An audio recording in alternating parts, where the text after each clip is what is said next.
Alhamdulillahirabbil alamin. Perasaan baru kemarin saya ngisi di sini nih. Selasa ya? 2 hari yang lalu. Hah? Selasa minggu lalu. Hari ini jadwalnya Abi harusnya. Jadwalnya Abi Maki. Abi masih di Tasik. Subhanallah. Jadi Abi masih di Tasik. Ya, kalau Abi yang suruh saya nggak bisa bergerak. Saya itu Bu nggak pernah lagi saya sebenarnya itu ngambil jadwal Idul Fitri, Idul Adha, ngimamin tok, udah nggak pernah. Saya selalu satu paket gitu, khutbah, khatib sekaligus imam. Cuma Abi doang yang bisa bikin begitu tuh di luar tuh. Balihonya, beliau khatib, saya imam. Cuma di wihdah doang bisa begitu. Karena nggak bisa kita bergerak, namanya guru. Ya, kalau guru udah bertahta. Masalahnya yang digantikan ini guru besar. Jadi yang menggantikan juga jangan sampai malu-maluin. Alhamdulillah kemarin baru ditagih temanya. Jadi temanya apa? Saya bilang Abi bawainnya temanya apa biasanya kalau Kamis? Dia bilang bebas katanya. Ya sudah, saya datang ke sini tanpa tema. Apa temanya Bu? Karena sudah melihat orang berangkat haji ya Bu ya. Jadi maksudnya itu aku ingin datang itu sebenarnya ya tidak ada orang yang tidak merasa ingin ke tanah suci. Semua ingin ke tanah suci. Orang yang tidak pernah ke sana ingin ke sana, penasaran mau lihat Ka'bah secara langsung. Tapi orang yang sudah pernah ke sana bukan lagi penasaran tapi rindu ingin ke sana lagi. Tidak pernah saya mendengar orang mengatakan saya bosan ke Makkah, belum pernah. Selama dia mempunyai iman, senantiasa dia mengatakan saya ingin kembali lagi ke tanah suci. Saya punya orang tua angkat di Pamulang, Allahumma ufir lahuma warhamhuma. Semoga Allah mengampuni dosa-dosa saya. Almarhum itu, jadi ada orang tua angkat saya di Pamulang Elok. Jadi dulu waktu muda hobinya keluar negeri Bu, suami istri. Keluar negeri terus. Terus keluar negeri. Tapi nggak ke Masjidil Haram. Keluar negeri. Sekali ke Masjidil Haram, setelah itu tidak mau lagi keluar negeri kecuali ke Masjidil Haram. Subhanallah. Lihat bagaimana orang kerinduan itu. Karena memang daripada doanya Nabi Ibrahim alaihissalam. Ketika diminta oleh Allah Subhanahu wa taala, panggil wa'adzin finnasi bil haji ya'tuka rijala. Panggil orang-orang untuk datang berhaji. Apa kata Nabi Ibrahim alaihissalam? Bagaimana caranya aku panggil mereka ya Allah? Zaman itu nggak ada mic Bu, nggak ada mic, nggak ada video call, nggak ada zoom. Gimana caranya? Suaraku terbatas ya Allah, suaraku terbatas. Tapi Allah yang menyampaikannya. Nabi Ibrahim memanggil, kita datang memenuhi panggilannya Allah Subhanahu wa taala. Sama dengan dakwah Bu. Mungkin yang saya temui adalah ibu-ibu, tapi bisa jadi yang dapat hidayah justru suami ibu. Kenapa? Karena sampainya kepada suami ibu. Mungkin yang menemui Abi di sini adalah ibu-ibu, tapi yang dapat hidayah anaknya ibu. Karena bisa jadi ilmunya sampai ke situ. Mungkin yang rajin pengajian ibu, tapi justru yang dapat hidayah sampai juga ke tetangga ibu. Jadi tugas kita itu memang cuma menyampaikan, balighu anni walau ayah. Sampaikan aja Bu, apa yang didengar di sini, apa yang difahami, sampaikan, bukan berdebat.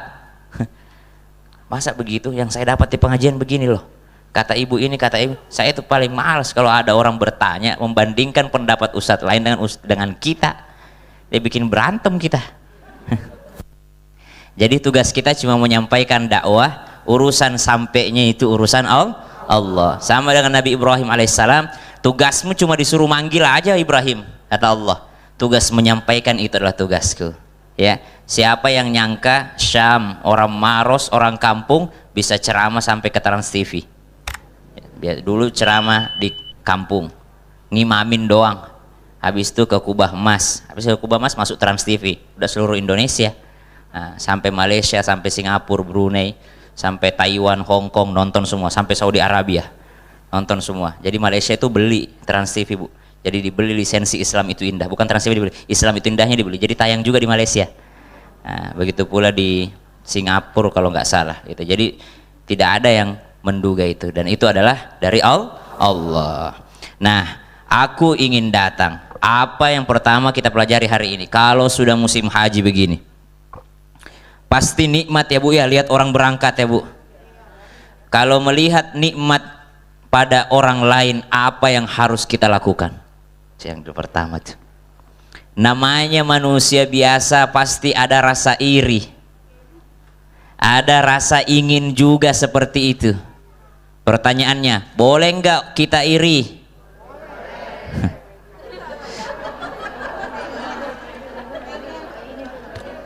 Iri bagus gak Bu, iri? Hah? Iri? Iri yang baik? Yang mana itu iri yang baik? Tidak boleh iri kecuali dua perkara. Kepada orang berilmu yang mengamalkan ilmunya, dan kepada orang yang berharta yang bermanfaat dengan hartanya. Ya, bermanfaat bagi banyak orang. Jadi boleh kita iri lihat orang berilmu yang mengamalkan ilmunya. Tapi kalau orang berilmu tidak mengamalkan ilmunya, tidak usah iri. Boleh kita iri kepada orang kaya yang sedekah. Tapi kalau orang kaya doang habis uangnya beli tas, tidak pernah sedekah. Tapi ini ibu-ibu yang hobinya beli tas mahal, gampang kayaknya di akhirat pertanyaannya itu kan, harta kita kan ditanyain ya, dari mana ke mana. Jadi gampang dia jawabnya, dari mana hartamu? Dari sini, dari gaji suami. Kemana? Tas. Gak apa-apa Bu, ibu mau pakai Hermes, mau pakai Dior, mau pakai LV, terserah. Yang penting tidak lebih banyak daripada sumbangan sedekahnya. Jadi kalau tasnya harga 1 M, ya minimal pernah bangun masjid. Minimal kerikil masjidnya lah. Jangan tasnya 1 M tidak pernah menyumbang. Tasnya 1 M giliran ngundang ustadz ditawar ustadznya. Nggak usah ngundang Ustadz Sang, Ustadz TV mahal bayarannya. Giliran ngundang dangdut aja bayar mahal. Nah, tapi saya kenapa Bu? Kita ini sebenarnya Ustadz TV dijudge begitu, dijudge. Orang aja yang ngejudge. Jadi ibu orang tuh ngundang tuh suka salah paham. Dipikirnya kalau kita pakai manajemen, dipikirnya wah bertarif mahal. Padahal enggak seperti itu. Manajemen itu yang ngatur jadwal kita. Kita ini orang yang selalu menunjukkan kebaikan. Artinya kita senyum iya aja sama orang. Nggak enak kita ini kalau nolak orang. Ada orang ngundang nolak, nggak enak. Selalu kita bilang iya, padahal sudah ada jadwalnya di hari itu. Itulah gunanya manajemen Bu. Mereka yang ngatur jadwalnya, mereka yang kasih tahu Ustadz itu ndak boleh salaman sama perempuan, tolong ya panitia amankan, tolong ya ibu-ibu kalau foto jangan berdua. Ndak enak kalau saya ngomong. Itulah gunanya manajer. Jadi dia yang kasih aturan. Kalau Ustadz Syam datang, tolong disediakan ini. Ya nggak repot lah. Saya paling minta smoking room aja. Kopi sama smoking room udah selesai. Ya. Tolong kalau foto jangan berdua, kalau foto jangan nempel. Kalau saya ngomong kan nggak enak. Bu jangan tempel-tempel. Pasti kalau saya ketemu Ustadz Syam sombong, pasti begitu. Tapi kalau manajer yang bilang, ibu pasti bilang, wih Ustadz Syam mah baik, tapi manajernya jahat. Nggak apa-apa, emang dia itu emang tugasnya begitu. Emang tugasnya begitu. Kita tuh harus selalu ramah. Sebenarnya Ustadz Syam itu mau datang ke kampungku, tapi manajernya ribet. Memang itu tugasnya. Ya, jadi ya begitulah. Kembali lagi tugas kita menyampaikan dakwah. Jadi boleh iri kepada orang berilmu yang mengamalkan ilmunya, orang kaya yang sedekah, orang yang suka berbagi kebaikan. Iri yang seperti itu namanya ghibthah. Ghibthah itu adalah ketika kita iri kepada kesuksesan orang dan kita berusaha mencari caranya bagaimana caranya bisa seperti itu. Iri yang merugi itu iri doang. Ih enak ya bisa naik haji, enak ya bisa naik haji, tapi dia tidak cari tahu bagaimana caranya bisa naik haji. Enak ya jadi orang kaya, enak ya jadi seperti dia, tapi dia tidak cari tahu caranya, tidak mengikuti caranya bagaimana jadi orang kaya. Enak ya jadi orang berilmu, ih iri deh, kenapa dia bisa berilmu saya tidak. Enak, dia lihat orang iri sama orang tapi dia tidak cari caranya supaya bisa seperti itu. Nah itu iri yang salah. Iri yang benar adalah ketika melihat nikmat orang lain lalu dia berusaha mencari cara supaya seperti nikmatnya, bahkan dia datang kepada orang itu. Gimana caranya supaya bisa masuk TV? Gimana caranya supaya followers TikTok 3M? Tanpa joget-joget. Saya kan followers TikTokku 3,6 M, tidak pernah saya joget. Bagaimana caranya bisa begini? Bagaimana caranya sukses tuh, dapat jodoh di TikTok?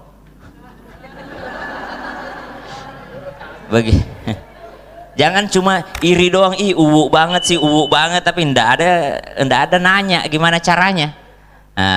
Ketika melihat nikmat orang lain, maka carilah cara supaya bisa mendapatkan nikmat itu, berusaha sekeras usaha orang tersebut. La yukallifullahu nafsan illa wus'aha. Jadi kita ini dikasih kemampuan supaya punya kapasitas seperti semua makhluk ciptaan Allah. Semua manusia sama, mata korneanya diciptakan Allah semua. Laqad khalaqnal insana fi ahsani taqwim. Tapi kok bisa Jack Ma itu lebih sukses daripada kita? Cari caranya. Cari caranya. Kenapa bisa Jack Ma 20 orang mendaftar menjadi karyawan KFC? 19 yang diterima, 1 orang doang yang ditolak. Jack Ma aja yang ditolak. Ada lagi pendaftaran polisi, dari semua yang diterima dia doang yang ditolak terus. Akhirnya karena kegagalan, akhirnya Jack Ma mendirikan perusahaan yang sangat besar, menjadilah orang terkaya yang punya Alibaba. Ya, maka subhanallah, ketika melihat nikmat orang lain boleh iri. Irinya mengantarkan ia lebih bersemangat mengikuti apa yang dialami atau diusahakan orang yang diiri tadi. Itu yang pertama. Yang kedua, kemudian dia berdoa. Ada doanya ketika melihat nikmatnya orang. Allahumma zidhu min fadlika wa a'tini afdala minhu. Ya. Udah hafal semua? Oh, kirain karena setiap hari kajian udah terlatih otaknya. Saya juga udah hafal, saya juga pakai catatan. Allahumma zidhu min fadlika wa a'tini afdala minhu. Artinya nih, ya Allah tambahkan karuniamu kepada dia saudaraku itu. Jadi kalau lihat nikmat orang lain, ih masya Allah, ih uangnya banyak, ih masya Allah keluarnya harmonis, ih masya Allah mau berangkat haji ya Allah, Allahumma zidhu min fadlik, tambahkan nikmatmu untuknya ya Allah, tambahkan nikmatmu untuknya. Jadi kita mintakan kebaikan kepada orang lain, baru sambung wa a'tini afdala minhu, tapi ya Allah kasih juga aku karunia yang lebih darinya. Lihat orang berangkat umroh, tetangga berangkat umroh, tetangga berangkat haji, minta Allahumma zidhu min fadlik, ya Allah tambahkan nikmatmu untuk orang itu ya Allah, tambahkan wa a'tini afdala minhu, tapi ya Allah berikan juga aku sesuatu yang lebih baik daripada itu, ya, yang lebih utama darinya. Artinya minta tambahan lagi. Ibu, tidak ada ruginya mendoakan orang. Bu ngantuk? Nggak ada ruginya mendoakan orang lain. Itu kalau kita mendoakan orang lain, itu malaikat kan bilang wala kamithluh, dan bagimu juga yang seperti itu. Kira-kira yang mana yang lebih dekat dengan Allah, yang mana yang lebih didengar, doa kita atau doa malaikat? Bisa jadi doa malaikat karena tidak ada dosanya. Ya kan? Kan banyak hadis Nabi mengatakan siapa yang melakukan ini didoakan malaikat, siapa yang didoakan malaikat. Kan itu utama kalau orang didoakan malaikat. Salah satu caranya agar didoakan malaikat, minta doa untuk orang lain yang tidak diketahui orang tersebut. Ya Allah tambahkan kebaikannya ini, kata malaikat, wala kamithluh, bagimu juga. Justru bisa jadi lebih cepat kita dapatkan dibandingkan orang yang kita doakan tadi. Nah, jadi berdoa yang baik-baiklah terhadap orang lain. Ada yang bertanya, Ustadz, tapi kalau kita terzolimi boleh nggak kita doakan yang tidak baik? Boleh nggak? Boleh nggak mendoakan tidak baik kepada orang?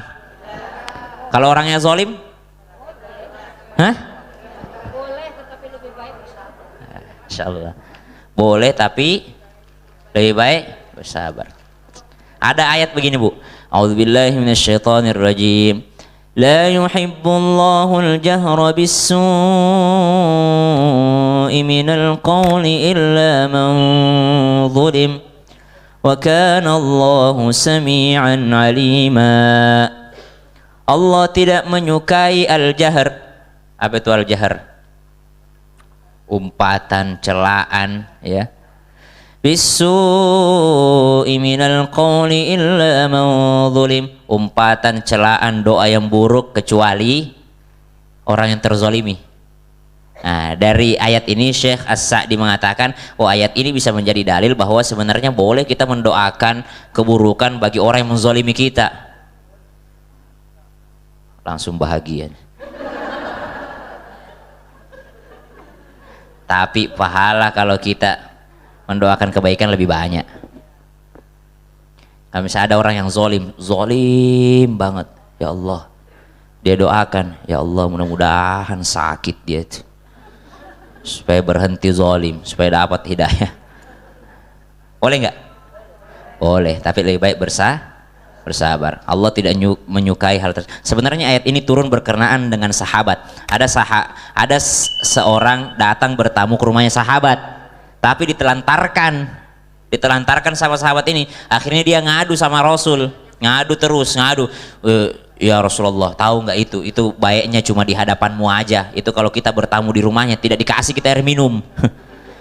Itu kalau di luar baiknya luar biasa, tapi kalau kita datang ke rumahnya pelit medit bin koret, seke, kalau bahasa Bugisnya seke. Apa bahasa apa itu? Sama ya? Sama, pelit juga. Oh, kalau bahasa Bugis seke kalau sini ya. Oh, mirip ya. Bugis ada tabe, ternyata di sini juga ada tabe gitu ya. Tabe, kalau saya tuh permisi tabe gitu. Sama ya? Hah? Oh. Nah, kalau ke tabe itu kalau Abi kan suka punten. Kalau saya tabe. Sulawesi, Bugis. Nah, ada sahabat, ada orang yang bertanya sama Nabi, itu sahabat itu baik di depan, tapi dia umpat terus. Turun ayat. Sebenarnya Allah tidak suka umpatan al-jahr itu, tapi kecuali kalau kau sedang terzolimi. Ini kan orang lagi terzolimi nih. Jadi sama dengan kita kalau di pengadilan, Bu, ditanya sama hakim, emang suamimu gimana? Tidak boleh. Saya mau menceritakan tapi saya takut itu aib. Lah ngapain ke pengadilan? Sebenarnya saya ya seperti ditanyain diapain aja kamu, saya tapi itu aib. Harus diceritakan ya. Tapi kalau bersabar lebih baik. Ada Bu caranya Bu, kalau kita dizolimi, orang dizolimi diterima doanya. Salah satu yang diterima doanya orang terzolimi, Ibu kalau lagi terzolimi kesempatan Ibu minta yang lain, bukan diganti suaminya yang lain. Apa? Bu, kalau terzolim maksudnya minta yang Ibu inginkan gitu. Ada orang yang zalim sama kita, langsung minta, ya Allah saya pengen naik haji, minta. Kan lagi terima doanya. Kenapa ndak dipakai kesempatan itu minta hajat kita? Nyambung aja, sambungin aja, kan diterima doanya. Orang yang terzolimi diterima doanya. Dizolimi sama tetangganya, ya, tetangganya bikin garasi mobil melebihi jalan. Itu pagarnya keluar. Bu, minta halalnya itu Bu ya, kalau terlanjur itu tidak halal, itu setengah mati ditanyain nanti itu di hari kiamat. Itu orang awalnya mobilnya kecil masih pas garasinya, tambah anak tambah besar mobilnya, rumahnya tidak tambah besar, pagarnya yang offside keluar. Weh, jangan lihat cuma sejengkal, itu 7 lapis ke bawah, itu 7 tingkat ke langit. Itu nanti dikalungkan di hari kiamat. Ya, jangan zolim. Ada orang zolim begitu, minta yang lain. Ya Allah, tetanggaku zolim sama saya, maka berikanlah aku rumah baru yang jauh dari tetangga seperti ini. Ya kan? Nyambung nggak? Ya nyambung aja, sambungin aja. Kenapa tadi kita berdoa begitu? Udah hafal? Allahumma, ulang. Zidahu min fadlika wa a'tini afdala minhu. Ya. Allahumma zidhu min fadlik wa a'tini afdala minhu. Ya. Ya Allah, tambahkan karuniamu untuknya dan juga berikan aku karunia yang lebih utama darinya. Boleh nggak? Boleh. Kenapa? Dalam Al-Quran disebutkan, ba'da naqul a'udzubillahi minasyaitonir rajim. ولا تتمنوا ما فضل الله به بعضكم على بعض للرجال نصيب مما اكتسبوا وللنساء نصيب مما اكتسبن واسألوا الله من فضله Inna Allah kana bikulli syai'in alima. Apa Allah katakan dalam Al-Quran firman-Nya? Janganlah saling iri. Laki-laki ada bagiannya, perempuan juga sudah ada bagiannya. Dan biasa itu kalau warisan. Kenapa laki-laki 2, perempuan 1, Ustaz? Tidak adil. Adil-adil aja. Laki-laki kan menanggung berapa? Ibunya, istrinya, anak perempuannya, saudara perempuannya, lebih banyak dia tanggungnya. Perempuan dirinya sendiri. Ya. Was'alullaha min fadli. Was'alullaha min fadli. Nah, ini dalilnya. Dan mintalah karunia Allah. Maksudnya, kalau melihat nikmatnya orang lain, yang rugi itu kalau iri doang. Iri, cuma iri tok. Lupa akhirnya dia minta karunia Allah. Orang kalau sibuk iri sama orang lain, Bu, dia lupa minta sama Allah. Ih, enaknya jadi dia, enaknya jadi dia. Ih, naik haji lagi, ih enak banget ya. Bolak-balik umroh, bolak-balik haji. Sibuk dia hitungin berapa kali orang haji. Ih, tahun ini ibu itu tetangga itu udah 3 kali dia umroh. Sibuk dia hitung gajinya orang. Berapa ya gajinya suaminya itu? Iya Allah, itu bisnis baru loh, ada proyek baru loh lagi dia itu. Sibuk dia itu nikmatnya orang. Apa ruginya orang yang sibuk itu nikmatnya orang? Dia lupa minta nikmat untuk dirinya sendiri, lupa. Orang yang sibuk iri sama orang lain itu lupa, Bu. Maka kata Allah, wala tatamannau ma faddalallahu bihi ba'dakum ala ba'd. Jauh usah repot-repot kau hitung-hitung nikmatnya orang, karunianya orang. Sibuklah was'alullaha min fadli, sibuklah engkau minta karunianya Allah. Karena biasanya orang yang sibuk hasud, sibuk iri sama orang lain, tetangganya beli kipas angin dia yang terputar, tetangganya beli kulkas dia yang kedinginan, tetangganya beli apa Bu pemanas itu bahasanya? Microwave dia yang kepanasan, tetangganya beli Pajero dia naik ambulans.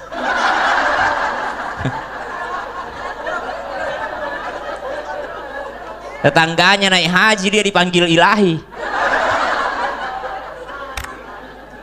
Ya, capek orang begitu tuh, capek. Hasud namanya Bu, hasud. Ya, likulli dzi ni'matin mahsud. Setiap nikmat itu pasti ada yang hasud, pasti ada yang iri, pasti ada iri itu, pasti ada yang iri. Maka ibu kalau ada orang yang iri sama ibu, bahagialah, berarti ibu punya nikmat. Nggak ada orang iri sama orang jelek, ih jelek banget iri, nggak ada. Iya Allah, dia itu miskin banget, saya iri deh sama dia karena dia miskin, nggak ada. Nggak ada orang iri sama yang buruk, nggak ada. Pasti orang iri sama yang baik, ya. Jadi kalau ada orang sama iri sama kita, nggak usah nanya sama Ustadz kenapa ya tetanggaku selalu iri sama saya, nggak usah nanya, bahagia aja, bersyukur aja, alhamdulillah berarti saya punya nikmat melebihi dia. Iya dong, karena orang iri sama saya, berarti saya punya sesuatu yang tidak dia miliki. Nah, orang rugi kalau iri, Bu, lupa dia minta karunia Allah. Was'alullaha min fadli, fokusnya itu minta karunia Allah. Makanya doanya bagus. Dia fokus mendoakan orang karena dia melihat nikmat orang, tapi dia tidak lupa wa'atini, ya Allah berikan juga afdhala minhu, sesuatu yang lebih baik darinya. Kesimpulannya, kalau lihat nikmat orang lain, satu, jika melihat seseorang yang sukses, jangan iri hasud, melainkan iri yang baiklah. Bagaimana dia mencapai kesuksesannya, ya, Bagaimana ia mendapatkannya? Ikuti jalannya, belajar darinya. Maka itu adalah iri yang baik. Iri yang buruk adalah hasud. Apa itu? Suka melihat nikmatnya orang, tapi berharap nikmat itu hilang dari orang tersebut. SMS. Senang melihat orang susah, susah melihat orang senang. Yang kedua, jika engkau melihat nikmat orang lain, pelajarilah sebab-sebabnya. Karena manusia itu mengetahui bahwa takdir itu bisa dirubah dengan usahanya. Jadi lihat, bandingkan, jangan cuma bandingkan pendapatan orang, tapi bandingkan juga usahanya. Tidak gampang, Bu, orang mendapatkan sesuatu. Kalau mungkin dia sudah bangun jam 3 subuh, ya kita belum. Mungkin dia ada usahanya yang kita belum kita lakukan. Nah, yang ketiga, hati-hatilah ketika iri terhadap orang lain, karena bisa jadi itu menyalahkan takdir Allah. Iri itu bisa mengarah kepada menyalahkan takdir Allah. Iya enggak? Kenapa ya Allah dia sukses, saya tidak, padahal saya sholat 5 waktu, dia bolong-bolong. Tahu dari mana? Ya Allah, kenapa aku yang sakit, padahal aku yang puasa sunnah, dia tidak pernah puasa tapi sehat-sehat aja. Nah, sibuk hitung nikmatnya orang lain. Kenapa? Karena Allah berhak memperluas rezeki seseorang dan juga berhak untuk menyempitkan rezeki seseorang. Itu yang pertama. Jadi kita harus tahniah. Apa itu tahniah? Ikut berbahagia ketika ada orang berbahagia. Itu pelajaran pertama hari ini. Yang kedua, aku ingin datang, pengen juga ya Allah, tapi tidak selamanya kita dapat undangan ya Bu. Saya ini sudah sebar flyer, saya akan bimbing haji furoda. Tahu-tahu visa furoda belum keluar sampai sekarang. Belum ada sampai sekarang, belum. Last minute biasanya. Tapi namanya kita deg-degan juga, ada fotoku di situ. Haji bersama Ustadz Syam. Pasti yang dicari jamaah saya. Padahal saya juga enggak tahu apa-apa. Ya, jadi ya namanya undangan Bu. Jadi kalau kita lihat orang berangkat haji lalu kita merasa ya Allah, saya pasrah ya Allah. Kalau harus nunggu berapa tahun, ternyata ada kan Bu tadi ya tayang di Islam itu indah. Kakek-kakek yang sudah mau berangkat. Ya sudah mau berangkat ya. Tiba-tiba umurnya nyampe 65. Jadi pas ulang tahun kayaknya itu, kasihan Bu. Jadi udah ngurusin nih, ternyata last minute dia 74 lebih 11 bulan. Barangkali begitu ya ceritanya. 64, umurnya 64, hampir ke 65. Jadi kemungkinan dia sampai ke Jeddah nanti atau di Madinah nanti itu udah 65 umurnya. Khawatirnya kalau dipaksa berangkatkan ditolak sama Saudi, pulang juga. Ya kasihan kan enggak boleh di atas 65. Ini orang kan usahanya sudah maksimal Bu, ikhtiarnya sudah maksimal, nabung dia, ya, niat tekad sudah ada besar, tapi tidak sempat melaksanakan ibadah haji. Nah, apa yang harus kita lakukan? Kita juga begitu, insyaallah. Usaha kita udah maksimal nih, udah maksimal Bu usahanya, udah maksimal usahanya berangkat haji, harus maksimal dulu usahanya, harus ada niat nabung segala macam ya Bu ya. Jangan belum nabung udah kayaknya saya nggak sanggup deh.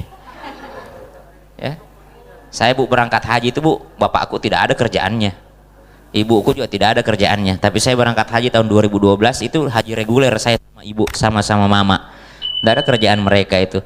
Ya nabung aja dari uang MTQ segala macam, hadiah 500.000 200.000 ditabung, ya berangkat juga saya 2012 tuh, mulai nabung 2006 daftar tunggu. Nah, sekarang di Makassar itu sampai 97 tahun apa daftar tunggunya, di Bantaeng. Hampir 100 tahun, gimana itu ya, belum kawin orang tua kita udah didaftarin haji. Belum lahir kita di dunia udah.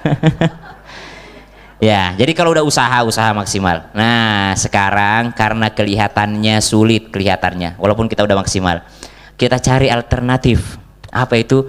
Mari kita pelajari amalan apa saja yang senilai dengan haji. Nah maksudnya tema kita, aku ingin datang. Kita pengen banget kita berangkat haji, pengen banget rasanya sentuh Ka'bah. Sekarang nggak bisa lagi disentuh Ka'bah, itu ada pagarnya, ada cincinnya itu. pengen rasanya tuh melihat langsung makam baginda Nabi sallallahu alaihi wasallam, pengen rasanya hadir di sana.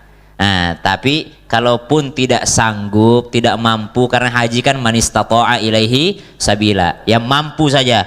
Kalaupun tidak mampu, orang cerdas cari alternatifnya. Sama nih Bu, salmon atau ikan itu atau daging itu senilai kandungannya dengan tempe atau ikan teri, tapi tidak mungkin juga kalau ikan teri terus. Alternatif aja ya, maka kita hari ini cari alternatifnya. Ya Allah, kalau memang saya tidak kau takdirkan atau memang saya meninggal dunia sebelum saya berangkat haji, ya minimal saya dapat pahala senilai haji. Nah, ada beberapa amalan yang insya Allah hari ini kita pelajari. Yang pertama, an Abi Umamah radhiyallahu an anna Nabiy sallallahu alaihi wasallam qala, dari Sayyidina Abu Umamah radhiyallahu an, Nabi sallallahu alaihi wasallam bersabda, "Man masya ila salatin maktubah fil jama'ati fahiya kahajjatin wa man masya ila salatin tatawwu'in fahiya ka'umratin nafilatin." Ya. Rawahu At-Tabrani. Apa kata Nabi SAW? Dari sahabat Abu Umamah radhiyallahu an, Nabi bersabda, "Man masya," siapa yang berjalan. Ternyata jalan-jalan ini ada pahalanya. Siapa yang berjalan? Bagus pertanyaan Ibu. Jalan kemana dulu? Kamana wae. Man masya ila salatin maktubatin fil jama'ah, siapa yang berjalan menuju salat fardu berjamaah, enaknya nih, fahiya kahajjatin, maka ia seperti berhaji. Jadi bapak di rumah suruh pergi masjid, ya, suruh ke masjid. Ustaz, bagaimana kalau perempuan? Nah ini lanjut dulu. Wa man masya ila salatin tatawwu'in fahiya ka'umratin nafilah, dan siapa yang berjalan menuju salat sunnah seperti melakukan umrah yang sunnah. Jadi kalau kita jalan menuju masjid menuju salat fardu seperti haji, orang jalan ke masjid menuju salat sunnah seperti umrah sunnah. Jadi jangan mau rugi. Kalau ke masjid jangan ambil fardunya doang, ambil qobliyah, ba'diyah, tahiyatul masjid. Ambil, karena berjalannya saja maka sudah bernilai haji wa umrah sunnah. Subhanallah. Itu laki-laki dapat keutamaan itu, Bu ya. Ibu-ibu boleh nggak ke masjid? Boleh nggak sholat berjamaah 5 waktu di masjid, ibu? Boleh, selama terhindar dari fitnah, mampu menjaga auratnya, mampu menjaga dirinya, tidak pakai parfum yang menyengat, yang bukan menyengat kalau parfum, semerbak. Kalau menyengat tuh busuk, kalau semerbak, ya Bu ya, ya. Tapi jangan juga tidak pakai. Nah, kalau pakai parfum semerbak wanginya, tapi kalau tidak pakai parfum semerbak keteknya, jangan. Menyiksa juga itu. Ya, fitnah juga itu namanya. Jadi bukan hanya wangi yang fitnah, busuk juga fitnah. Ini jangan salah paham. Udah hijrah, ndak mau lagi pakai parfum, tapi dia lupa pakai Rexona. Ya kalau ndak mau pakai Rexona, pakai Tawas, Bu, pakai Tawas.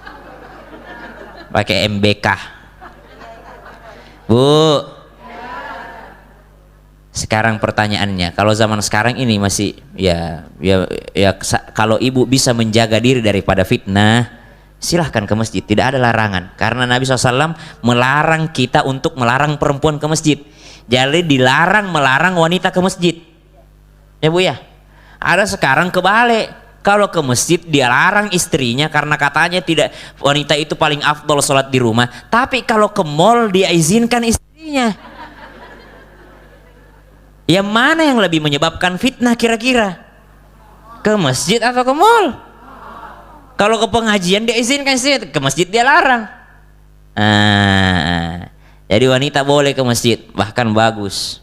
Bahkan dapat juga 27 derajat, bahkan dapat juga ini. selama dia bisa menghindarkan daripada fitnah. Nggak bisa juga jadi alasan nih fitnah, karena lebih banyak fitnah di mall. Nah, banyak perempuan rajin ke mall. Ngapain Bu ke mall? Tawaf tah. Ngapain Bu? Tawaf. Bagaimana mau diundang tawaf ke Baitullah kalau tawafnya di mall? Ya Bu ya, memang perempuan itu semakin dia tersembunyi sholatnya, semakin ruangan paling terdalam semakin afdol, makin afdol. Itu kalau dia tidak bisa menjaga fitnah. Tapi kalau keluar rumah dia bisa jaga fitnah, jaga diri, tahu aturannya, pulang dari masjid tidak mampir untuk bergibah, habis Pak itu.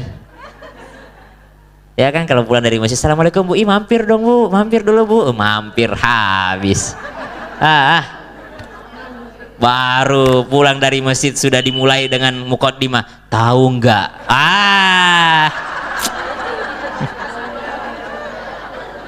Kalau udah opening tahu nggak itu, habis sudah pahala. Hadis lainnya, ada hadis lainnya, maksudnya redaksi yang lain. Man kharaja min baitihi mutatahhira. Jadi ada syarat yang lainnya. Kalau tadi cukup berjalan ke masjid, hendak melaksanakan sholat wajib ataupun sholat sunnah. Kalau sholat sunnah dapat pahala umroh, kalau sholat fardu mendapat pahala. Kharaja min baitihi mutatahhira ila salatin maktubatin fa ajruhu ka ajril hajjil muhrim. Siapa keluar dari rumahnya dalam keadaan bersuci, jadi sudah wudhu dari rumah. Jadi afdal itu kita wudhu dulu Bu dari rumah kalau mau ke masjid. Ini bapak-bapak juga saksikan di YouTube Rumah Al Hilya. Jangan lupa like, comment, and subscribe. Ini pasti istriku nonton di rumah ini. Ada juga mertuaku, ada juga orang tuaku, sudah ku share tadi di grup. Bosan kali keluarga aku itu lihat aku subuh dari ya siang di sini lagi. Siapa yang keluar rumahnya dalam keadaan bersuci, jadi wudhu dulu ya Bu, wudhu dulu menuju sholat. Jadi suaminya itu Bu diingatkan, ya, di cara mengingatkannya halus aja, nggak usah ke masjid kau, udah putih semua rambutmu, nggak pernah kulihat ke masjid, nggak begitu. Ibu kan kadang kalau sudah lama usia pernikahan so akrab.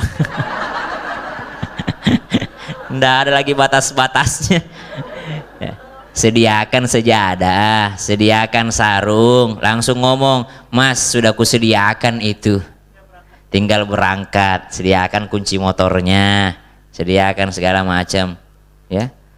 Saya itu Bu, saya kan waktu tinggal gak ada motor kan, saya itu dari dulu pengen pakai Vespa, dari dulu Vespa Matic pengen, tapi terlanjur menikah. Kalau kita sudah menikah kan tidak enak kalau tidak dikomunikasikan, walaupun hakku, saya mau beli tidak kasih tahu istriku, hak saya, uang saya, uang suami, uang mana dalilnya? Hah.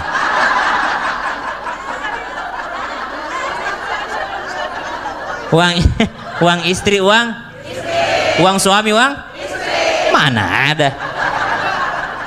Uang suami ya uang suami, cuma yang ngatur biasanya istri. Saya Bu kalau pengajian biasa dikasih amplop sama orang langsung buat jihan, buat dek bayi. Mana saya yang setengah mati ceramah buat jihan, buat dek bayi. Saya yang setengah mati. Masa buat jihan, buat dek bayi katanya, buat baraka. Ya. Jadi enggak enak aja aku nggak komunikasikan. Akhirnya alasanku masjid. Berkata saya jauh kalau jalan kaki ke masjid, saya selalu masbuk. Saya mau beli motor. Aku kasih lihat lah itu motor Fazio Yamaha kan, yang baru itu. Ini saya yang mirip-mirip Vespa, aku bilang. Mirip-mirip Vespa bagus. Dia bilang kata istriku, bagusan mana ini sama Vespa? Saya bilang, bagusan Vespa lah. Dia bilang, iya sekalian aja Vespa, kenapa enggak ini? Emang harganya beda jauh? Enggak ada, tipis-tipis gitu. Padahal 2 kali lipat.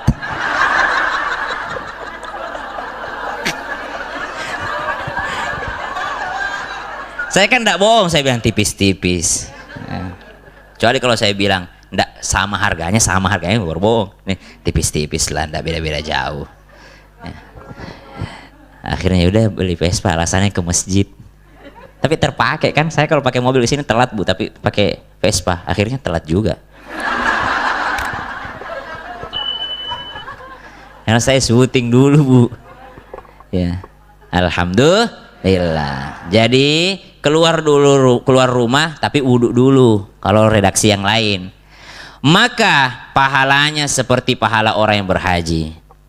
Ya, waman kharaja ila tasbihid duha la yunsibuhu illa iyyahu fa ajruhu ka ajril mu'tamiri wa salatun ala athari salatin la lagwa bainahuma kitabun fi illiyin. Barang siapa keluar untuk salat sunnah duha yang dia tidak melakukannya kecuali karena itu, maka pahalanya seperti pahala orang yang berumrah dan melakukan salat setelah salat lainnya, tidak melakukan perkara sia-sia di antara keduanya, maka pahalanya ditulis fi illiyin, yaitu di catatan amal-amal orang-orang soleh. Jadi bisa juga kita keluar rumah itu untuk sholat duha di masjid, ya bisa. Dan bisa juga sholat sunnah ba'diyah, maksudnya qobliyah ba'diyah, setelah sholat tidak melakukan perkara sia-sia, dia sholat sunnah. Nah, itu seperti umrah. Nah, ini ada sambungannya sebenarnya. Itu amalan yang pertama Bu, keluar rumah dalam keadaan bersuci menuju masjid sholat fardu. Ini yang bagus mendapatkannya ini adalah suami ibu yang bagus. Tapi kalau ibu mau mendapatkannya silahkan juga. Tidak ada larangan untuk ke masjid bagi perempuan selama ia bisa menjaga dirinya, tidak lupa akan kewajibannya. Ibu sebelum kesini udah masak? Masih.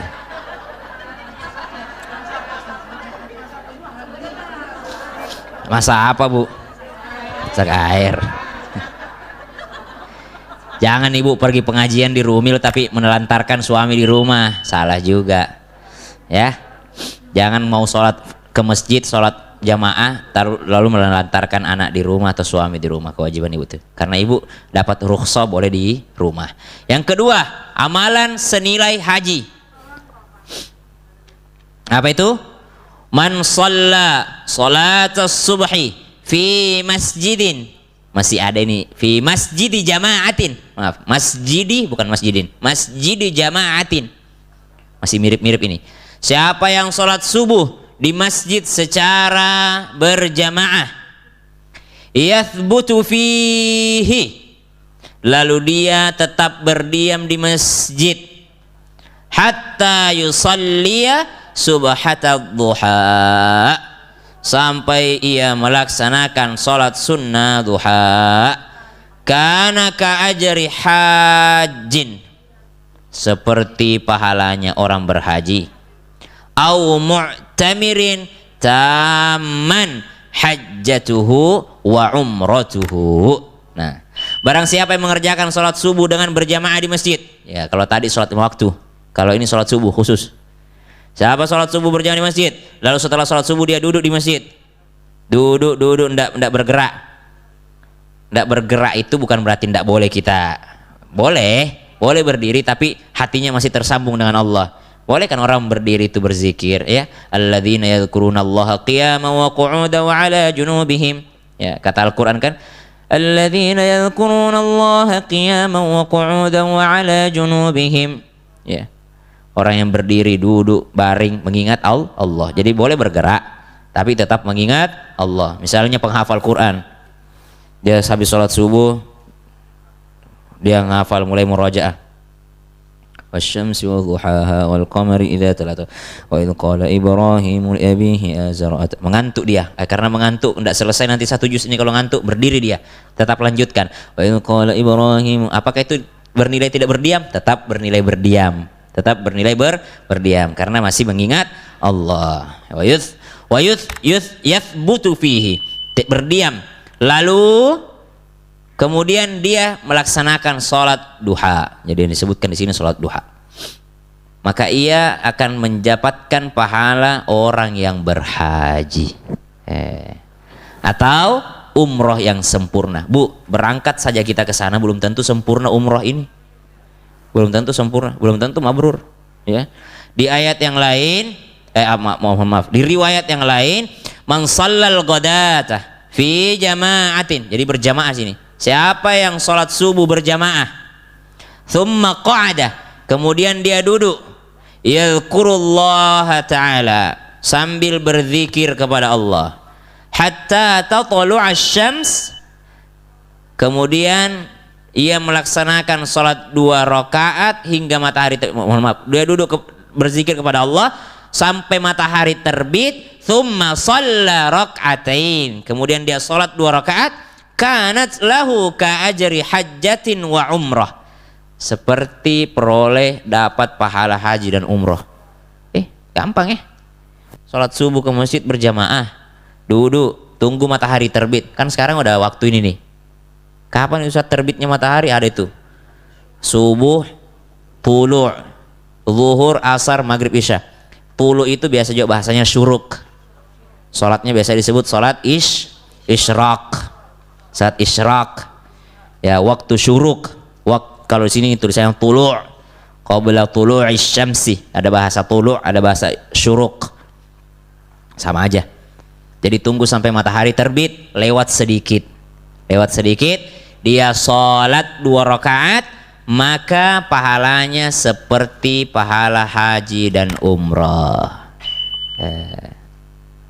Kemudian Nabi sambung, qala sallallahu alaihi wasallam, tammatin. Jadi ternyata hadisnya itu berhenti dulu hadisnya, baru Nabi sambung mempertegas.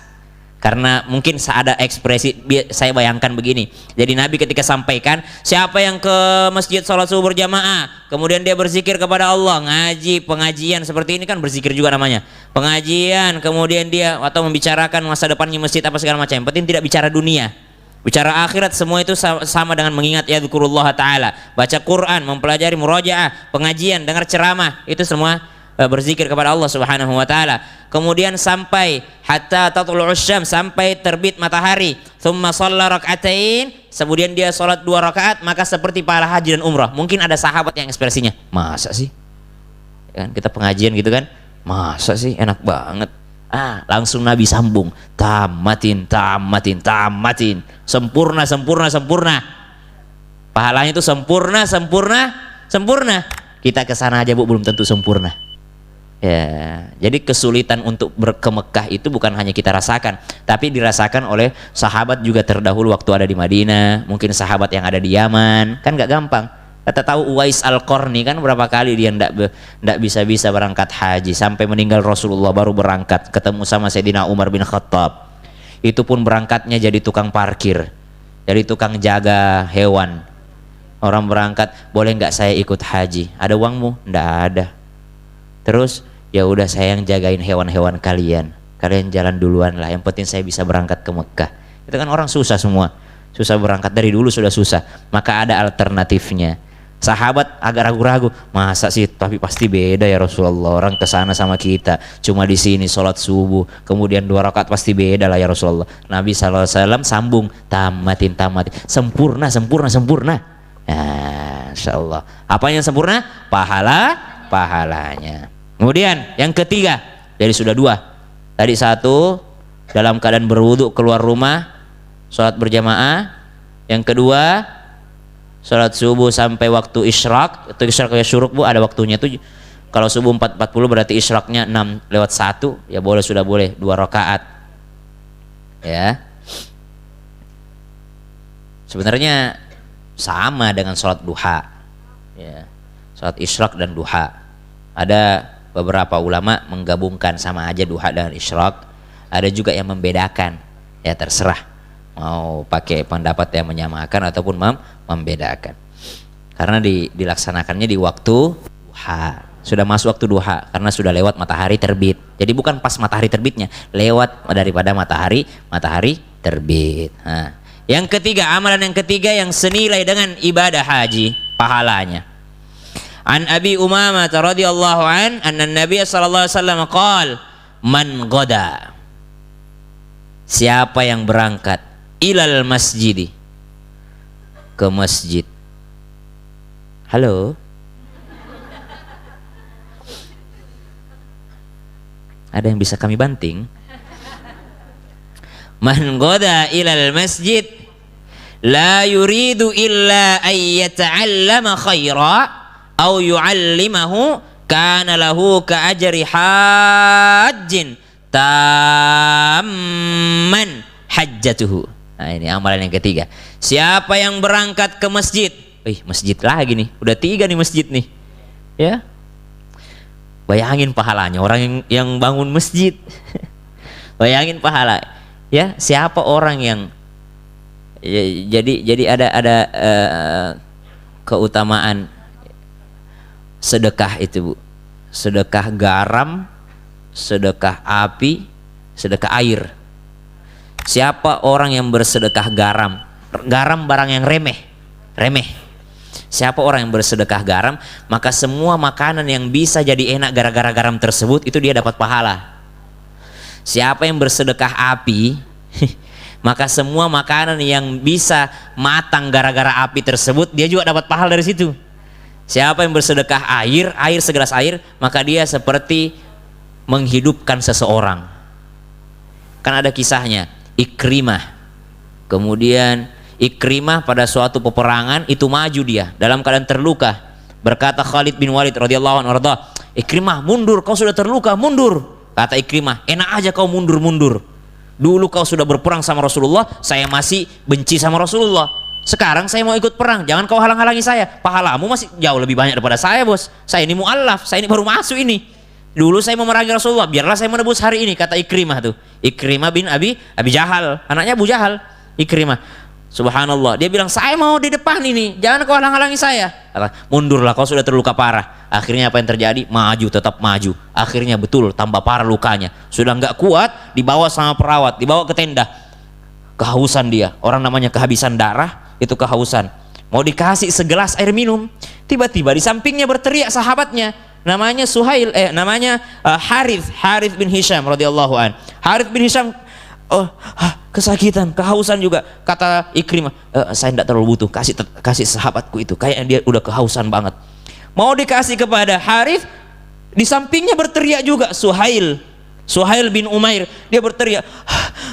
Kata Harith, "Kasihlah sahabatku itu, nanti dia takutnya tidak tertolong." Dikasih kepada Suhail, terdengar Ikrimah berteriak lagi. Kata Suhail, "Kasihlah Ikrimah duluan." Bertiga di situ, kasihlah. Ini segelas air ini. Segelas air. Pas mau dikasih ke Ikrimah ke bibirnya, syahid Ikrimah. Sudah meninggal. Ya sudah, karena meninggal Ikrimah, dikasih kepada Harith. Ternyata pas didekatkan ke bibirnya, sudah syahid juga Harith. Satu-satunya tinggal Suhail. Mau dikasih air, sudah syahid juga. Subhanallah. Diakhiri dengan kebaikan, diakhiri dengan mau bersedekah. Jadi segelas air itu berguna sekali. Orang menyumbang 2.000 rupiah, orang yang menyumbang 5.000 rupiah dengan orang yang menyumbang 1 M, yang mana banyak pahalanya? Yang mana yang lebih besar deh, bukan banyak pahalanya, yang mana yang lebih besar? 1 M ya. Masa ibu nggak mau tahu matematika? Biasanya kalau urusan uang cepet deh. Belum tentu yang 1 M lebih banyak, Bu. Bisa saja yang 2.000 itu lebih banyak. Kenapa? Karena hartanya cuma 5.000 rupiah, dia sumbangkan 2.000. Yang 1 M bisa saja tabungannya 10 triliun. Jadi 1 M itu tidak ada apa-apanya. Ya, jadi jangan remehkan yang sedikit pahalanya itu. Jadi ibu, kalau apapun kebaikan, kullu ma'rufin shadaqah, setiap kebaikan itu walaupun kecil itu adalah bernilai sedekah. Ya, ibu dikasih 1 M, ibu lagi haus di tengah gurun pasir, kehausan banget. Mau dikasih 1 M, terus ada sebotol air dingin, yang mana ibu pilih? Jadi jangan remehkan kebaikan yang sedikit ya.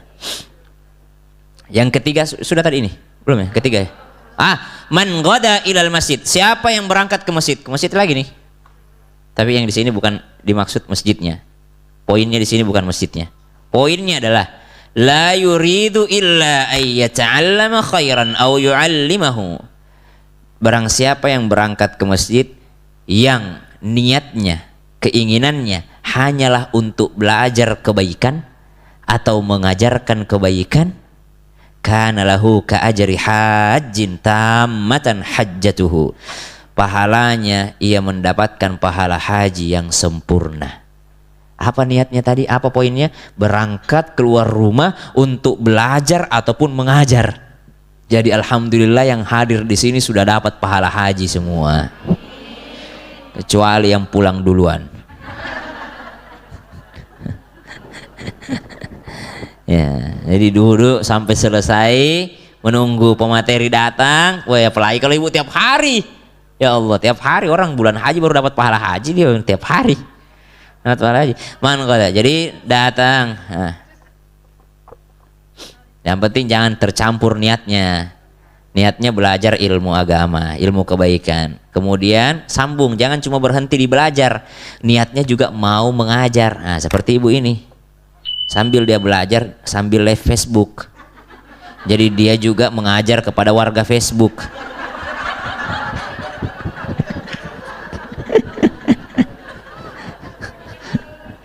Jadi dia dapat dua keutamaan, belajar dan mengajar. Kan dia kan penyampai kebaikan. Khairukum man ta'allamal Qur'an wa 'allamah. Pasti Facebook kan, Bu? Ya kan? Coba lihat. Saya cuma mastiin nggak ada yang nonton. Oh ada. Saya kasih lihat wajahnya ibu yang merekam. Tuh. Biar bagus gambarnya.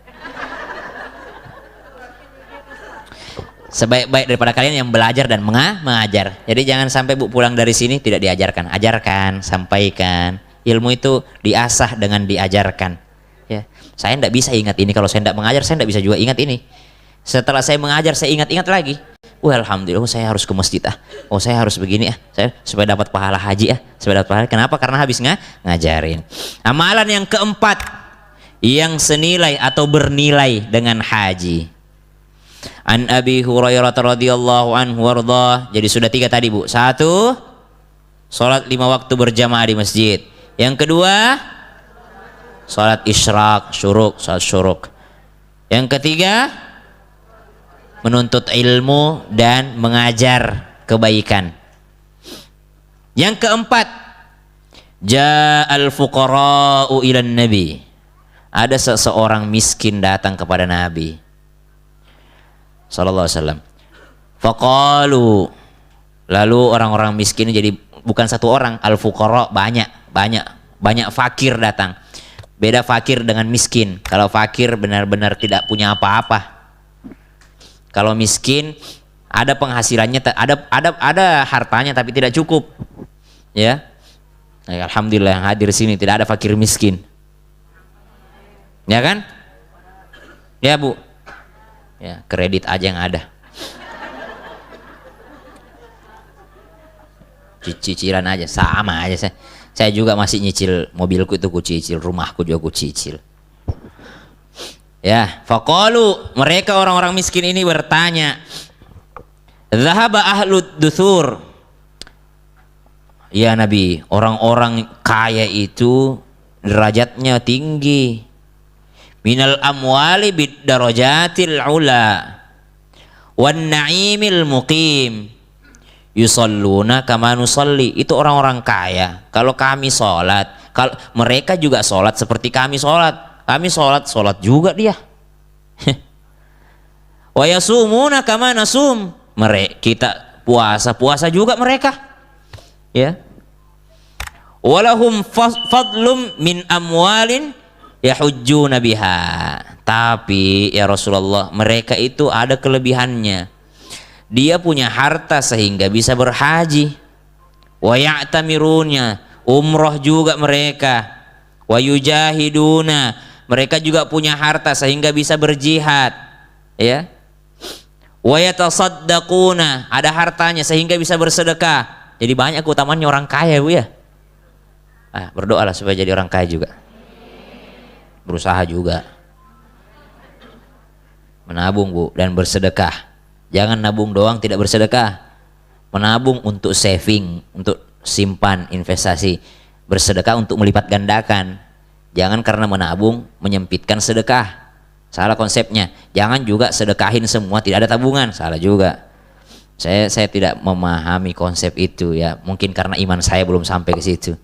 Kan ada orang bersedekah motor berharap mobil.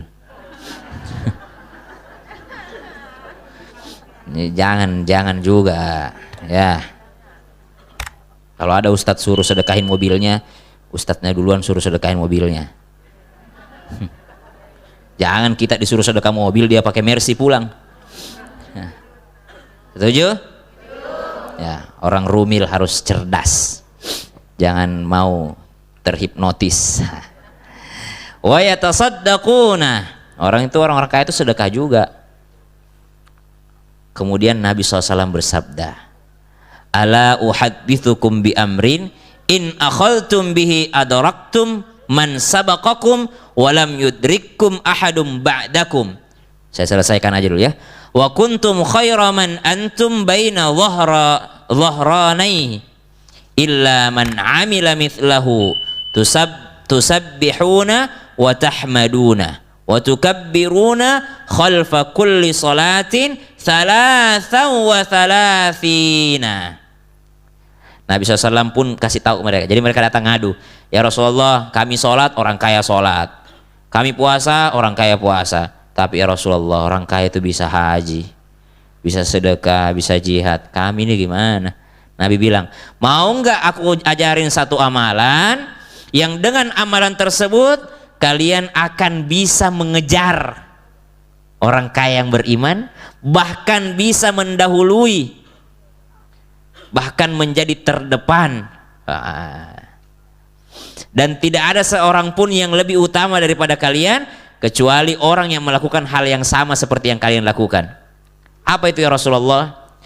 Tasbih wat tahmid wat takbir di setiap selesai sholat 33 kali. Ya, jadi biasa kalau masjid NU biasanya besar suaranya imamnya. Ya. Ilahana rabbana taala subhanaka subhanallah. Kalau di Makassar Bu, imamnya cuma begitu tuh. Subhanallah, baru kita kecil semua di belakang. Subhanallah, subhanallah, subhanallah, subhanallah. Kalau di sini beda lagi saya lihat. La ilaha illallah subhanallah, subhanallah, subhanallah, subhanallah, subhanallah, subhanallah. Lebih besar lagi suaranya. Ya beda-beda caranya orang. Ada juga yang masing-masing kali ya. Masing-masing kali. Kalau saya lebih karena saya dari kecil hidup di lingkungan yang besar suaranya imamnya, jadi saya terbiasa dari kecil. Ada efeknya sebenarnya, itu mengeraskan amalan kita. Seperti seorang guru ketika dia berdoa, keraskan. Ketika dia berzikir, keraskan. Saya tidak pernah hafalin secara teks itu Allahumma antas salam wa minkas salam wa ilaika ya'udus. Tidak pernah saya lihat teks selama saya hidup. Tidak pernah saya lihat teksnya itu Allahumma antas salam. Tapi kenapa saya hafal? Saya dengar imam selalu baca. Jadi ada juga gunanya itu, mengeraskan suara berzikir. Tidak boleh kita langsung bid'ah, tidak pernah Nabi begini, tidak pernah, ya, tidak selamanya itu salah. Ya, imamnya subhanallah, diingetin saja sama imam, masih kadang kita main handphone. Habis sholat langsung cek status, ya. Apalagi tidak ada suara sama sekali, berasa aneh aja gitu. Habis sholat kayak sepi gitu ya, kayak orang musuhan. Tapi ya itu amalan, ya itu pendapatnya orang ya. Nggak boleh juga disalahkan karena ada juga dalilnya. Ya, kalau kita mau mengajar anak kecil, mau mengajak orang lain, lebih baik kita besarkan suara, tapi jangan juga yang sampai mengganggu. Ada juga memang yang mengganggu itu, menurut saya kalau terlalu besar juga, ya suara lirih saja. Ya, suara lirih. 33 kali subhanallah. Subhanallah, subhanallah, subhanallah, subhanallah, subhanallah, subhanallah, subhanallah, subhanallah. Ya. Alhamdulillah juga 33 kali. Takbir juga 33 kali. Nah, fakhtalafna bainana faqala ba'duna nusabbihu thalatha wa thalathin wa nahmadu thalatha wa thalathin wa nukabbiru arba'a wa thalathin. Kalau tasbih 33 kali. Tahmid 33 kali. Takbir 34 kali. Kalau di sini tulis hadisnya seperti itu. Ya. Wa nukabbiru arba'an wa thalathin. Jadi 33 kali, 33 kali, 33 kali. Jadi jadi bukan Nabi mengatakan. Jadi apa namanya? Orang miskin ini yang berkata, sebagian kami bertasbih 33 kali, bertahmid 33 kali, bertakbir 34 kali. Orang miskin itu. Kemudian Nabi SAW bersabda, ucapkanlah subhanallah walhamdulillah Allahu akbar hatta yakuna minhunna kullihinna thalatha wa thalathin. Jadi Nabi perjelas bahwasanya masing-masing itu sampai 33 kali. Hadis riwayat Bukhari. Nah, faraja'a fuqara al-muhajirin ila Rasulullah SAW. Tidak selesai. Ternyata itu orang fakir itu dari muhajirin datang lagi sama Rasulullah. Ya Rasulullah, faqalu sami'a ikhwanana ahlul amwali bima fa'alna fafa'alu mithlahu. Jadi orang kaya itu ternyata dia dengar saudara-saudara miskinnya punya harta. Punya harta apa? Dapat pahala haji umroh tadi, dapat pahala yang besar juga. Ternyata orang kaya itu mengamalkan juga. Kemudian Nabi bersabda, dzalika fadlullahi yu'tihi may yasha. Ini ayat ini. Apa kata Rasulullah? Itulah karunia yang Allah berikan kepada siapa saja yang Dia kehendaki. Tidak bisa memang dikalahkan orang kaya yang soleh itu. Tidak bisa juga disalahkan. Tidak bisa dikalahkan, tidak bisa disalahkan. Utama memang orang kalau harta itu menjadi ni'mah, menjadi sesuatu yang sangat berharga kalau berada di tangan yang soleh. Tapi kalau berada di tangan yang salah, wah hancur juga. Makanya jadilah orang soleh. Kalau udah soleh, mau kaya mau miskin aman aja. Kalau orang soleh, mau pejabat mau rakyat biasa aman. Kalau jadi orang soleh, mau terkenal tidak terkenal aman. Kalau orang soleh dia mau orang biasa ataupun orang terpandang jabatannya bagus ya. Kalau dia soleh soleh aja gitu. Jadi keutamaan dari Allah kepada siapa yang dikehendakinya. Jadi amalkan itu Bu, 33 kali subhanallah, 33 kali alhamdulillah, 33 kali Allahu akbar, maka bisa bernilai apa? Haji. Bukan hanya itu, bernilai sedekah juga. Bukan hanya itu, bernilai jihad juga. Kenapa? Karena tadi kisahnya orang miskin bilang, orang kaya bisa bersedekah, orang kaya bisa berhaji, orang kaya bisa berjihad dengan hartanya, kami tidak. Maka diajarkan subhanallah, alhamdulillah, Allahu akbar 33 kali setiap selesai sholat. Nah, kemudian amalan selanjutnya, an Anas ibni Malik radhiyallahu an, dari sahabat Anas ibni Malik radhiyallahu an warḍah, inni ashtahi al-jihada wa la aqdiru alaih, qala hal baqiya min walidayka ahadun, qala ummi, qala fa'ablillaha fi birriha. Maka ada seseorang datang kepada Rasulullah. Jamaah, ini nggak mabuk, ini terlalu banyak amalannya. Atau itu aja dulu tadi diamalkan dulu, baru nanti disambung lagi. Hah? Nanti terlalu banyak, ndak ada yang diamalkan. Banyak itu orang suka nanya amalannya apa, amalan apa, ndak ada yang diamalkan. Kira-kira yang sudah disebutkan tadi itu ada yang sudah yang bisa diamalkan? Insyaallah yang tasbih, tahmid, takbir sudah. Yang menuntut ilmu, mengajarkan ilmu insyaallah jalan. Salat isyraq ya insyaallah pernah semua. Salat berjamaah di masjid insyaallah pulang dari sini langsung sampaikan kepada suaminya insyaallah. Atau ibu juga kalau tidak ada kesibukan segala macam bisa ke masjid. Sudah ada gitu ya yang bisa diamalkan. Tambah lagi enggak?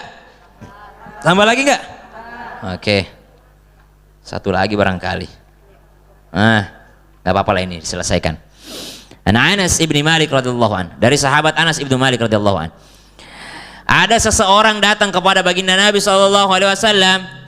Ia sangat ingin pergi berjihad, namun tidak mampu.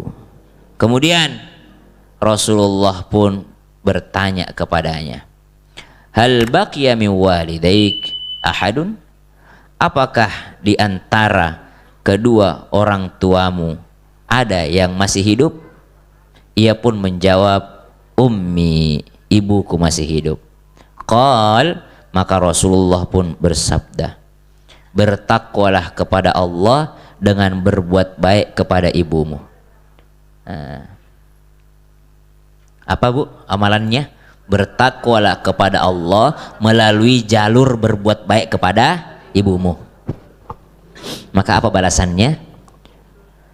Fa idza fa'alta dzalik fa anta hajjun.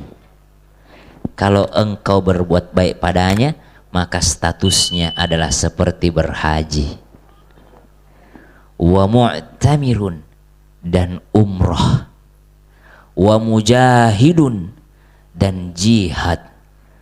Fa idza radiyat anka ummuka fattaqillaha wa birraha.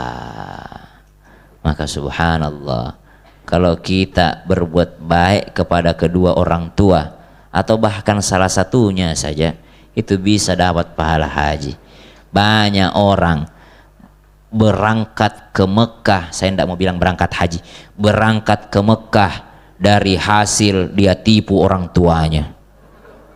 Ada orang berangkat ke Mekah dari hasil berantem warisan sama orang tuanya.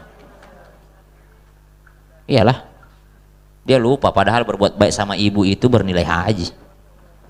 Ada kan begitu? Anak dia gugat ibunya, ada gara-gara menantunya itu, gara-gara istrinya itu. Biasanya begitu. Kalau anaknya mungkin masih ada rasa, ya namanya kita dari perutnya orang itu, masih ada rasa ndak tega. Yang namanya kita pernah nyusu sama dia, ya pasti ada ndak teganya. Tapi istrinya ini loh, setan berwujud manusia. Nal jinnati wan nas. Biasa memang begitu ya Bu ya. Itulah gunanya menuntut ilmu. Gunanya kerumil Bu, supaya ibu ndak begitu. Insya Allah di sini tidak ada yang begitu. Dulu mungkin.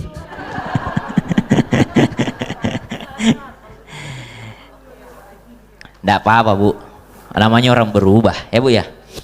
Ya, Ibu kalau mau punya menantu soleh, jadilah mertua yang solehah. Ya, jadi juga lah menantu yang soleh, solehah untuk mertuanya Ibu. Banyak orang berangkat umroh haji dari hasil menipu saudaranya, warisannya saudaranya dia rebut. Kira-kira menyakiti orang tua itu, berkelahi antar saudara gara-gara warisan. Siapa yang sakit hati? Orang tuanya. Menyakiti orang tua juga itu. Ya, dari hasil merampas warisan saudaranya dia berangkat haji. Dari hasil menyakiti perasaan orang tuanya dia berangkat ke Mekah. Lalu dia pikir mau dapat pahala haji. Oh, justru kebalikannya. Kalau kau tinggal di kampungmu lalu berbuat baik pada ibumu, justru di situ kau dapat pahala haji. Justru di situ kau dapat pahala umroh. Di situ kau dapat pahala jihad. Jamaah. Bagaimana berbuat baik sama orang tua? Jadi berbuat baik sama orang tua itu bukan hanya ketika mereka hidup. Jadi kita itu berbuat baik sama orang tua sampai kitanya yang mati. Kita lanjutkan setelah ibu itu ke toilet.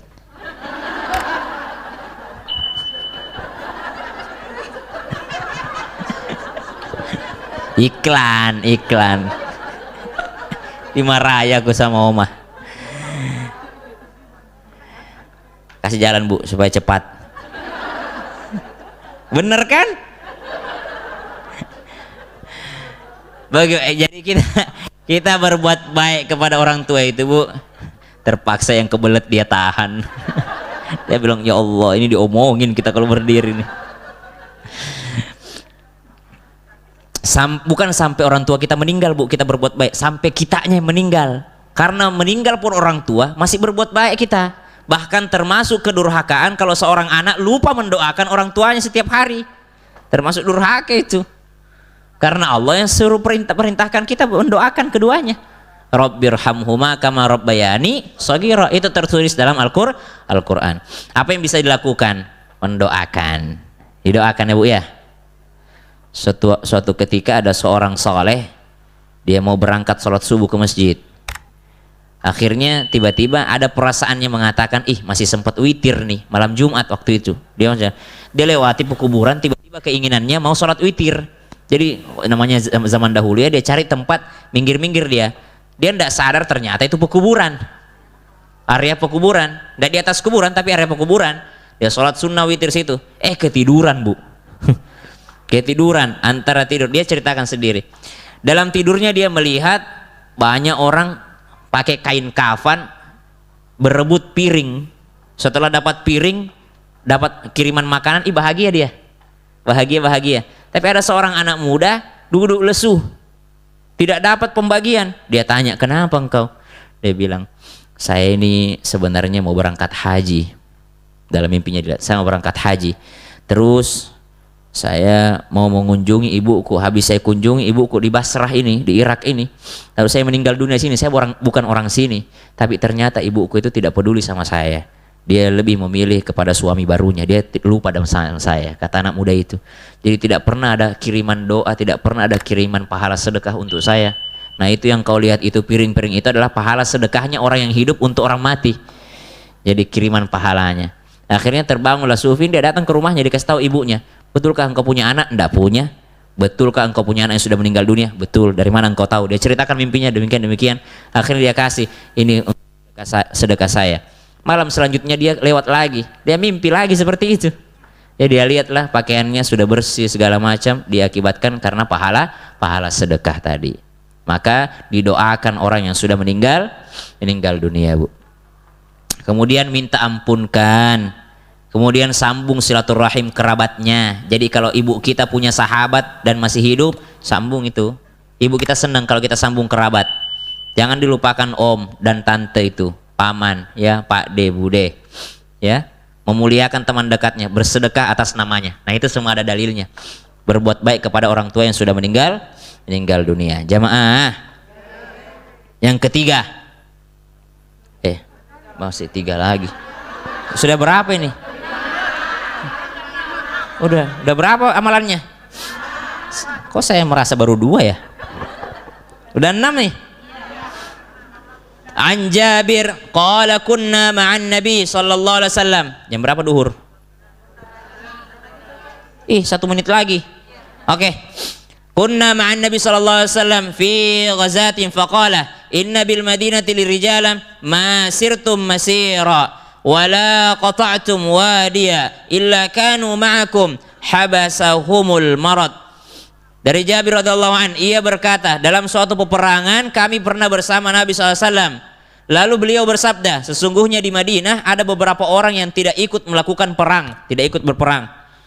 Jadi ada orang tidak ikut berperang, tidak juga menyeberangi satu lembah. Namun mereka bersama dalam pahalanya. Jadi Nabi bilang ada orang tidak ikut perang, tidak juga menyeberang, tapi pahalanya sama dengan kalian. Ya, padahal mereka tidak ikut berperang karena mendapatkan uzur sakit. Jadi mereka tidak ikut perang ya. Azan ya. Ya udah, diam dulu sebentar. Lanjut ya. Satu lagi nih, terakhir. Jadi ada orang yang dapat pahala walaupun tidak pergi dia berperang karena sakit. Ya. Illa syarikukum fil. Jadi dia dapat pahala yang tercatat walaupun dia tidak melaksanakannya.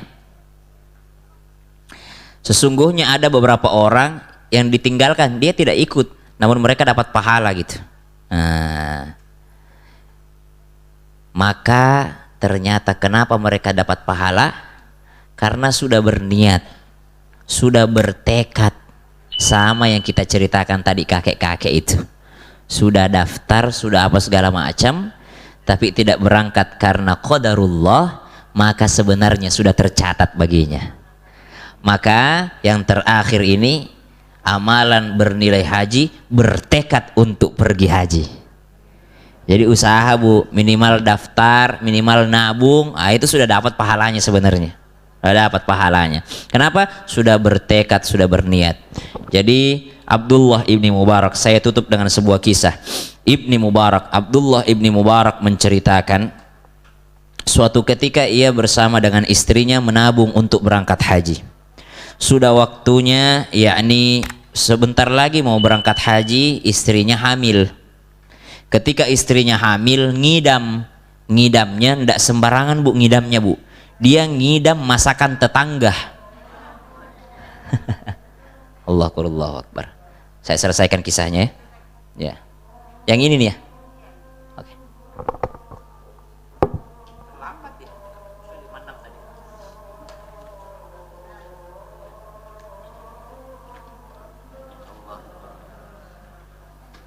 Kalau boleh menunda sholat untuk berjamaah dan boleh menunda sholat kalau ada pengajian, contoh habis maghrib itu pengajian, isyanya kan agak telat tuh, tapi tidak boleh menunda azan. Ya kalau kita pengajian maghrib silahkan tunda isyanya sampai jam 9 misalnya pada pengajian, tapi waktu isya masuk azan dulu. Nah, setelah azan baru lanjutkan pengajiannya. Jangan juga azan jam 9 malam. Kaget masyarakat. Bahkan lebih utama itu menunda isya kalau berjamaah.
Allahumma rabb hadhihi ad-da'wati at-tammah was-salati al-qa'imah آت محمدا الوسيلة الفضيلة والشرف والدرجة العالية الرفيعة وبعثه مقاما محمودا الذي وعدته رضيت بالله ربا وبالإسلام دينا وبمحمد النبي ورسولا اللهم صل على سيدنا محمد وعلى آل سيدنا محمد كما صليت على سيدنا إبراهيم وعلى آل سيدنا إبراهيم وبارك على سيدنا محمد وعلى سيدنا محمد كما باركت على سيدنا إبراهيم وعلى سيدنا إبراهيم في العالمين إنك حميد مجيد.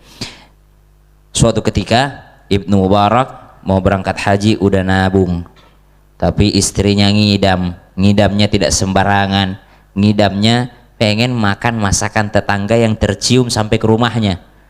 Jadi kalau ibu tercium masakannya semerbak, tolong bagi kepada tetangga bu, karena siapa tahu tetangganya pengen tapi malu minta. Tapi karena ngidam ini, jadi Abdullah bin Mubarak dia paksakan dirinya ke rumah tetangganya untuk minta. Bolehkah saya minta itu makananmu sedikit untuk istriku yang sedang hamil? Apa kata tetangganya? makanan ini halal untukku dan anak-anakku tapi haram untukmu. Kasar banget jawabannya. Kata Abdullah bin Mubarak, ya udah kalau gitu saya bayar deh, saya bayarin deh, saya beli aja deh. Akhirnya subhanallah dikatakan kepada orang tersebut, nih saya bayarin. Enggak, pokoknya tetap halal bagiku tapi haram bagimu. Tega banget, biniku lagi hamil, lagi orang hamil yang pengen ini bukan saya, ini istriku. Pokoknya haram bagimu. Kata Ibnu Mubarak, mohon izin, kenapa demikian? Kok bisa halal? Nah kita sama-sama muslim, masa bisa haram bagiku, halal bagimu? Kata dia, sebenarnya kami ini orang miskin, wahai syekh. Saya dapat daging ini di hutan, ini daging bangkai. Bangkai itu tidak boleh dikonsumsi, tapi karena saya tidak punya makanan sama sekali, maka ini halal bagi saya hanya untuk menyambung hidup saya. Pulang Ibnu Mubarak, diambil tabungan hajinya, dia kasih kepada tetangganya. Bagaimana mungkin saya berangkat haji kalau ada orang yang ternyata tetanggaku tidak bisa makan gara-gara miskin. Subhanallah. Wallahu a'lam. Ada yang mengatakan bahwa sebenarnya Ibnu Mubarak bukan dia yang mengalami, tapi yang mengalami itu adalah seorang tukang sepatu. Yang tadi kasih tetangganya itu adalah seorang tukang sepatu. Ibnu Mubarak bermimpi, dia bertemu dua malaikat yang sedang berbincang-bincang. Malaikat satu bilang, berapa jamaah haji tahun ini? Ada 200 juta kali, 200 ribu kali.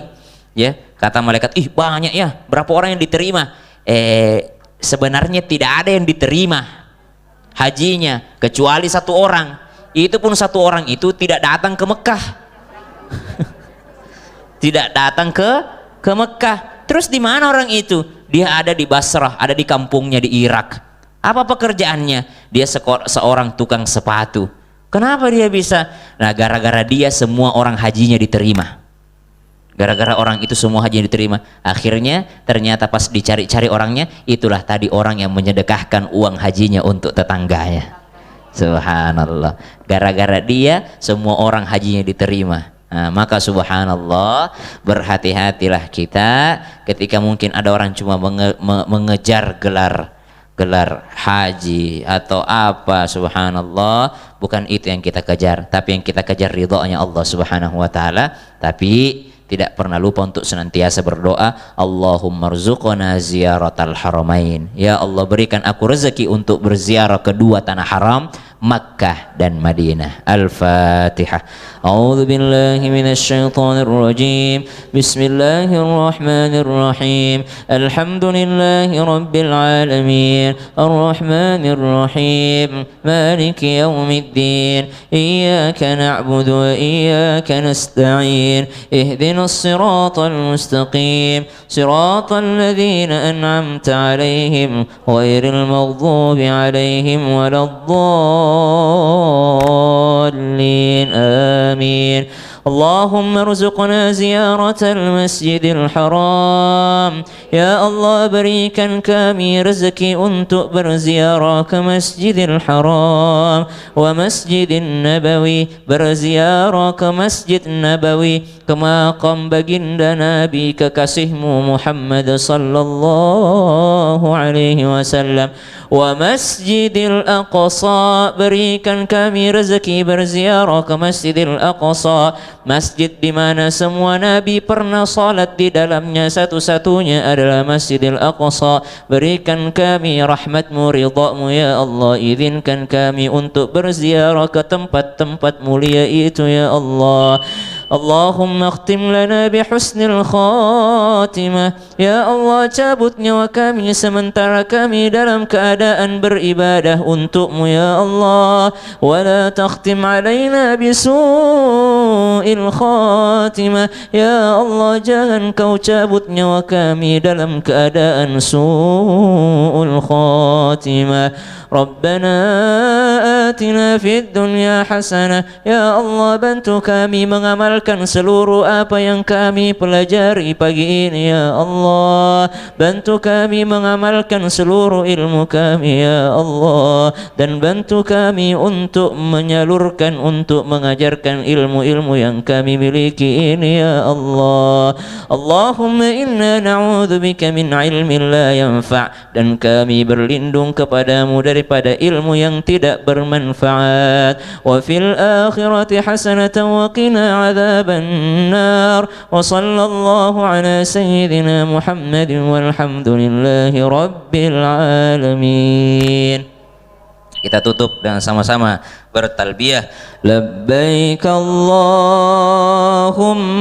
labbaik, labbaik la syarika laka labbaik, labbaik innal hamda lak wal mulka la syarika lak, labbaik Allahumma labbaik, labbaik la syarika laka labbaik.